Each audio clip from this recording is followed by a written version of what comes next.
السلام علیکم دوستو، میری پچھلی ویڈیو پر ایک کمنٹ آیا. میں کمنٹ کو بہت سیریسلی پڑھتا ہوں. اس کمنٹ میں ان صاحب نے جو لکھا تھا وہ انگلش میں تھا. میں آپ کو ترجمہ بتاتا ہوں کہ شاید ان کے کہنے کا مطلب یہ تھا کہ میں کسی صلح کلی نام کے فرقے کو شاید جوائن کر رکھا ہے میں نے، اور میں باقی جو مشرک ہیں ان کو، کیونکہ باقی 72 فرقے مشرک ہیں، ان کو میں ساتھ لانا چاہتا ہوں. 73واں ہی جنت میں جائے گا، لیکن یہ نہیں معلوم کون سا جنت میں جائے گا. تو میں آپ سے ایک بات کلیئر کر دوں کہ اس بات کا فیصلہ کوئی نہیں کر سکتا کہ کون جنت میں جائے گا، کیونکہ اس بارے میں بھی حضور کا فرمان ہمیں ملتا ہے کہ کوئی بھی اپنے عمل کی بنا پہ جنت میں نہیں جا سکتا.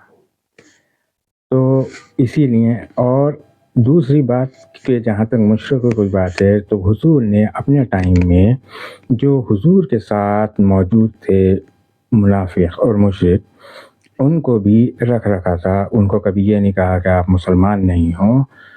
آپ نے یہ سنا ہوگا کہ کافی جب جنگیں ہوتی تھیں تو ان میں سے کچھ لوگ نہیں جانے کی ضد کرتے تھے کہ ہم نہیں جائیں گے جنگ پر.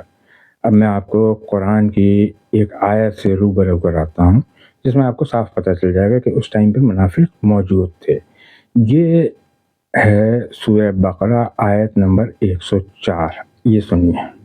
اے لوگو جو ایمان لائے ہو، رائنا نہ کہا کرو بلکہ انظر نہ کہو، اور توجہ سے بات کو سنو.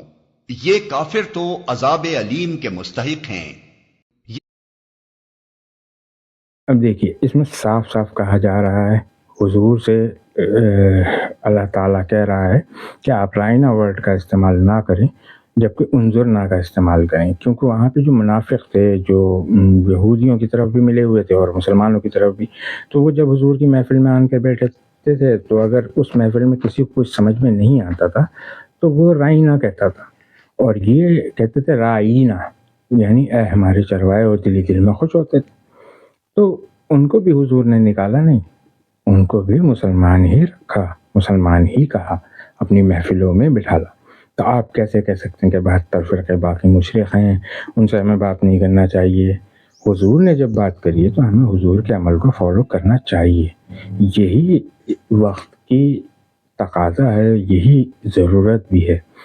اور میں آپ لوگوں سے صرف ایک بات چاہوں گا کہ آپ لوگ اس پہ جو بھی، دیکھیے لڑائی کس وجہ سے ہوتی ہے کہیں پر بھی آپ نے دیکھا ہوگا، اس کی مین وجہ ہوتی ہے جنہوں نے نیا نیا فرقہ جوائن کرا ہوتا ہے، نئی عقل ہوتی ہے ان کے پاس، وہ لوگ لڑ جاتے ہیں. کیوں لڑ جاتے ہیں؟ کیونکہ ان کے پاس وہ علم نہیں ہوتا. اسی لیے میں آپ سے گزارش کروں گا کہ آپ لوگ کوئی بھی ایکشن لینے سے پہلے اگر مجھ سے پوچھ لیں تو آپ کی مہربانی ہوگی، تاکہ میں آپ کو اس کے بارے میں صحیح جواب دے سکوں. میں کوشش کروں گا پہلے کہ قرآن کے ذریعے دوں، جیسے اس بات کا جواب دیا میں نے آپ کو، اور اگر قرآن میں نہیں ملے گا تو میں حدیث کے ذریعے دوں گا.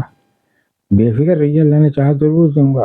کیونکہ اس کی وجہ یہ ہے کہ جب آپ لوگ کمنٹ کریں گے تبھی مجھے پتہ چلے گا کہ آپ لوگ کیا سوچ رہے ہیں، اور اسی کے ذریعے آپ مجھے آئیڈیاز بھی دے سکتے ہیں کہ ہمیں کیا کرنا چاہیے، کیسے کرنا چاہیے. کیونکہ میں تو ابھی اکیلا ہی ہوں، کوئی ٹیم نہیں ہے میری. تو اسی لیے اس ویڈیو کو زیادہ سے زیادہ شیئر کریے اور کمنٹ کریے اور بتائیے مجھے کہ آپ لوگ کیسے میری مدد کر سکتے ہیں اس کام میں. اگر میری مدد کر سکتے ہیں تو یہ ایک بہت ہی ثواب کا کام ہوگا. اللہ تعالیٰ اس کا ثواب آپ کو ضرور عطا فرمائے گا. دعاؤں میں یاد رکھیے. دیکھیے، کوشش تو ہمیں کرنا ہوگی، کوشش کرے بنا حال نہیں مان سکتے. یہ میری فلاسفی ہے. آپ لوگوں کو جو بھی لگے کہ میں مطلب ایسا سوچ رہی ہوں، ایسا ہو نہیں سکتا یا کچھ بھی ایکس وائی زیڈ، تو یہ دیکھیے میری سوچ ہے اپنی. تو اس میں یہی کہنا چاہوں گا کہ آپ لوگ اگر ہو سکے تو میری مدد کریے، روکیے مت مجھے. کوشش تو ہمیں ضرور کرنا ہوگی، باقی اللہ کے ہاتھ میں، اگر وہ چاہے تو کامیابی دے دے. اور زیادہ سے زیادہ اس کو شیئر کریے اور کمنٹ کریے تاکہ مجھے بتائیے کہ آپ کیا کر سکتے ہیں، یا کوئی سوال ہو تو وہ پوچھیے. آپ کی مہربانی ہوگی. دعا میں یاد رکھیے آپ کا بھائی انوار علی. اور ہماری کوشش ہے تمام فرقوں کو ایک کرنے کی، ان کے اپنے اپنے پیٹرن کو فالو کرتے ہوئے. السلام علیکم.